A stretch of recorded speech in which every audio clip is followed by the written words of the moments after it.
பழங்கள் என்ற வார்த்தையை கேட்டதும் நல்ல ஆரோக்கியம், வைட்டமின் சத்து இதெல்லாம் தானே மனசுக்கு வரும். ஆனால் ரொம்ப நல்லதுன்னு நினச்சி நீங்கள் அடிக்கடி சாப்பிட்ற சில பழங்கள் தான் உங்களை வாட்டி வதைக்கிற முழங்கால் வலிக்கு ஒரு மறைமுகமான காரணமாக இருக்கலாம்னு சொன்னால் நம்புவீங்களா? ஆமாம், நான் சொல்கிறது உங்களுக்கு தான். முன்ன மாதிரி ஈஸியாக நடக்க முடியலையா? மாடிப்பேர் ஏறினா உசுரே போகிற மாதிரி வலிக்குதா? இல்லை சமணம் போட்டு தரையில் உட்காரவே முடியலையா? இந்த அவஸ்தையெல்லாம் உங்களுக்கு இருந்தால் இந்த வீடியோவை முழுசாக பாருங்கள். ஏன்னா உங்கள் மூட்டில் இருக்கிற வலியை இன்னும் அதிகமாக்கக்கூடிய 3 பழங்களை பற்றி தான் இன்றைக்கி பார்க்க போகிறோம். பயப்படாதீங்க, இது எல்லா பழங்களை பற்றினது இல்லை.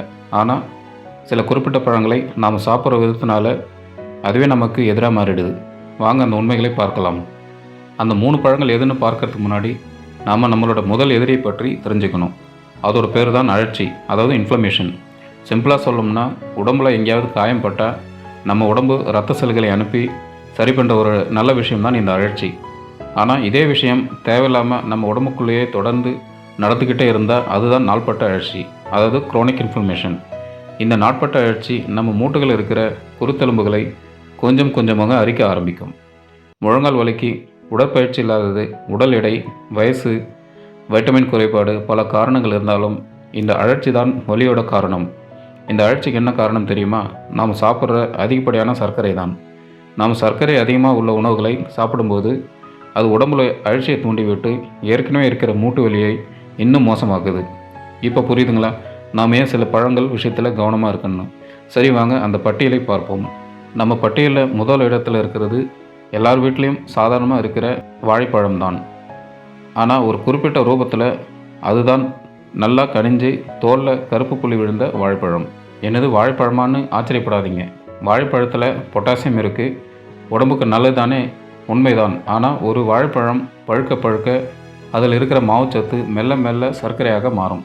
குறிப்பாக தோல் கருத்து பழம் கூழ் மாதிரி ஆகும்போது அதில் சர்க்கரையோட அளவு அதிகமாக இருக்கும். இப்படி அதிக சர்க்கரை உள்ள பழத்தை சாப்பிடும்போது அது ரத்தத்தில் வேகமாக கலந்து சர்க்கரை அளவை திடீர்னு உயர்த்தும்.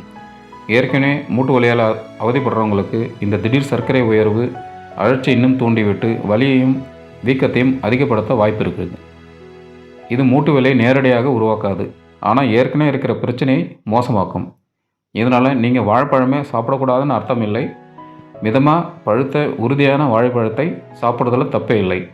ஆனால் கூழ் மாதிரி இருக்கிற திகட்ட இனிக்கிற பழத்தை அதுவும் அதிகமாக சாப்பிட்றதை தவிர்த்தாலே உங்கள் மூட்டுகளுக்கு நீங்கள் செய்கிற பெரிய உதவியாக இருக்கும். அடுத்தது வைட்டமின் சி. அதிகம்னு நம்புகிற நம்ம சிட்ரஸ் பழங்கள் தான். இந்த பழத்தில் பிரச்சனை இல்லை, அதை நாம் பயன்படுத்தும் விதத்தில் தான் இருக்குது. இந்த அவசர உலகத்தில் நாம் செய்கிற பெரிய தப்பு ஆரஞ்சு மாதிரி பழங்கள் முழுசாக சாப்பிடாம கடையில் கிடைக்கிற பேக் செய்யப்பட்ட பழச்சாறுகளை வாங்கி குடிக்கிறது தான். அந்த பாட்டிலில் 100% நேச்சுரல்னு போட்டிருந்தாலும் அதில் பழத்தோட இயற்கையான சர்க்கரை கூடுதல் சர்க்கரையும் சேர்க்கப்பட்டிருக்கும். மிக முக்கியமாக பழத்தில் இருக்கிற நார்ச்சத்து இந்த சாறுகளை சுத்தமாக இருக்காது. நார்ச்சத்து இல்லாததால் இந்த ஜூஸை குடிக்கும்போது அதில் இருக்கிற சர்க்கரை ரொம்ப வேகமாக ரத்தத்தில் கலக்கும்.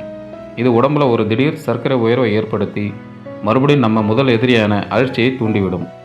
அப்போது வைட்டமின் சி நல்லது இல்லையான்னு நீங்கள் கேட்கலாம். வைட்டமின் சி ஒரு சிறந்த ஆன்டி ஆக்சிடென்ட், அது அழற்சியை குறைக்க உதவும். ஆனால் ஒரு ஆரஞ்சு பழத்தை சுளையாக அதோட நார்களோடு சாப்பிடும்போது தான் முழு பலனும் கிடைக்கும். அந்த நார்ச்சத்து தான் சர்க்கரை ரத்தத்தில் கலக்கிற வேகத்தை குறைக்கும். ஆனால் அதே ஜூஸாக்கி நார்ச்சத்தை தூக்கி எறிஞ்சிட்டா அது நன்மையை விட தீமையை தான் அதிகம் செய்யும். அதனால் முடிஞ்ச வரைக்கும் பேக்கெட் ஜூஸுகளுக்கு டாட்டா சொல்லிவிட்டு பழங்களை முழுசாக சாப்பிட பழகுங்க. நம்ம பட்டியலில் 3வது இடம் கோடை காலத்தோட நட்சத்திரங்களான திராட்சைக்கும் மாம்பழத்துக்கும் தான். இந்த 2 பழங்களுமே சுவையில் ராஜாக்கள் தான். ஆனால் மூட்டு வலியோட போராடுறவங்க இங்கேயும் கொஞ்சம் கவனம் காட்டணும். காரணம், இந்த 2 பழங்கள்லுமே இயற்கையாகவே சர்க்கரை அளவு கொஞ்சம் அதிகம். இதனால் இவற்றுக்கு மிதமான கிளைசமிக் குறியீடு இருக்குது. அப்படின்னா இதை சாப்பிட்டதும் ரத்தத்தில் சர்க்கரையோட அளவு இது கொஞ்சம் வேகமாக உயர்த்தும். நீங்கள் ஒரே நேரத்தில் 1 கப் நிறைய திராட்சை சாப்பிடும்போதோ இல்லை 2-3 மாம்பழத்தை வெட்டி சாப்பிடும்போதோ உங்கள் உடம்புக்குள்ளே ஒரே அடியாக சர்க்கரை நிறைய போகுது. நம்ம ஏற்கனவே பார்த்த மாதிரி இது அதிக சர்க்கரை அழற்சிங்கிற நெருப்பில் பெட்ரோல் ஊற்றுற மாதிரி உங்கள் மூட்டு வலியை அதிகப்படுத்தலாம். இதுக்காக உங்களுக்கு பிடிச்ச மாம்பழத்தையோ திராட்சையோ மொத்தமாக ஒதுக்க தேவையில்லை. அளவுக்கு மிஞ்சினால் அமிர்தமும் நஞ்சு தான் நீங்கள் மந்திரம். எப்போதாவது ஒரு சில திராட்சைகள் அல்லது ஒரு துண்டு மாம்பழம் சாப்பிட்டா எந்த பிரச்சனையும் இல்லை. ஆனால் அதை தினமும் அதிக அளவு சாப்பிட்றதை தவிர்ப்பது நல்லது. இந்த மாதிரி பழங்களை சாப்பிடும்போது கூடவே 4 பாதாம், வால்நட் மாதிரி நட்ஸுகளை சேர்த்துக்கிட்டால் அதில் இருக்கிற நார்ச்சத்து சர்க்கரை ரத்தத்தில் கலக்கிற வேகத்தை கொஞ்சம் குறைக்கும். சரி, இந்த பழமெல்லாம் வேணாம்னு நாங்கள் எதைத்தான் சாப்பிட்றதுன்னு கேட்குறது புரியுது. கவலைப்படாதீங்க, மூட்டு வலிக்கு எதிராக போராடுற சூப்பர் பழங்களும் இருக்குது. முதலாவதாக பெரி வகை பழங்கள். நாவல்பழம், ப்ளூபெர்ரி, ஸ்ட்ராபெர்ரி, செர்ரி போன்ற பழங்களில் சர்க்கரை அளவு குறைவு. அது மட்டும் இல்லாமல் இதில் ஆந்தோசைனின் மாதிரி சக்தி வாய்ந்த ஆன்டி ஆக்சிடென்ட்கள் இருக்குது. சில ஆய்வுகள் புளிப்பு செர்ரி பழங்கள் மூட்டு வலியையும் வீக்கத்தையும் குறைக்க உதவக்கூடும்னு சொல்லுது. அடுத்து அன்னாச்சி பழம். அன்னாச்சி பழத்தில் புரோமெலைன் அப்படின்னு ஒரு என்சைம் இருக்குது. இது மூட்டுகளில் ஏற்படும் அழற்சியை குறைக்கிறது. இது மூட்டுவலி மற்றும் வீக்கம் போன்ற மூட்டுவலி அறிகுறிகளிலிருந்து நிவாரணம் அளிக்க உதவுகிறது. அடுத்து அவகேடோ. அவகேடோ பெரும்பாலும் சூப்பர் ஃபுட்னு சொல்கிறாங்க. இது ஊட்டச்சத்து நிறைந்த பழமாகும். எனவே அவகேடோ மூட்டு ஆரோக்கியத்தை எவ்வாறு உதவுகிறது பார்க்கும்போது அதில் இருக்கிற ஊட்டச்சத்துக்கள் தான் இதற்கு காரணம். அவகேடோ பழங்களில் மோனோசாச்சுரேட் கொழுப்புகள் மற்றும் விட்டமின் இ போன்ற ஆக்சிஜனேற்றங்கள் நிறைந்துள்ளது. அவை அழற்சி எதிர்ப்பு பண்புகளை கொண்டுள்ளது. நாள்பட்ட வீக்கம் என்பது கீழ்வாதத்தின் பொதுவான பண்பாகும்.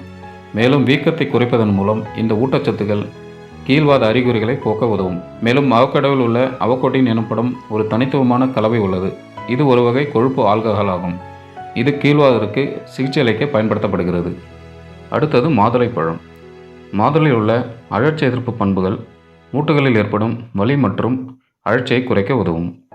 மாதுளை சாறு ஆன்டி ஆக்சிடென்ட் நிறைந்திருப்பதால் உடலில் உள்ள பாதிப்புகளை எதிர்த்து போராட உதவுகிறது. இது மூட்டுகளின் ஆரோக்கியத்துக்கும் நல்லது. தொடர்ந்து மாதுளை சாறு குடிப்பதால் மூட்டு வலி குறையக்கூடும் என்று ஆய்வுகள் தெரிவிக்கின்றன. இந்த நல்ல பழங்களை உணவில் சேர்த்துக்கிறதோட தினமும் நிறைய தண்ணீர் குடிக்கிறது, மூட்டுகளுக்கு பாதிப்பு ஏற்படாத எளிமையான உடற்பயிற்சிகளை செய்கிறது, உடல் எடையை சீராக வச்சுக்கிறது, இதெல்லாம் உங்கள் மூட்டு ஆரோக்கியத்தில் ஒரு பெரிய மாற்றத்தை உருவாக்கும். இந்த பதிவோட நோக்கம் பழங்களை கண்டு உங்களை பயமுறுத்துறது இல்லை, ஒரு விழிப்புணர்வை கொடுக்கறது தான். நாம் சாப்பிட்ற உணவு நம்ம வலியை எப்படி பாதிக்குன்னு புரிஞ்சுக்கிட்டாலே பாதி பிரச்சனை தீர்ந்த மாதிரி தான். எல்லா பழங்களும் கெட்டதில்லை, ஆனால் அதிக சர்க்கரை உள்ள பழங்களையும் பேக்கெட் ஜூஸுகளையும் அளவோடு பயன்படுத்தணும். அழற்சியை குறைக்கின்ற பழங்களை உணவில் சேர்த்துக்கிட்டு ஆரோக்கியமான வாழ்க்கை முறையை வாழ்ந்தால் கண்டிப்பாக உங்கள் முழங்கால் வலியிலிருந்து நல்ல நிவாரணம் கிடைக்கும்.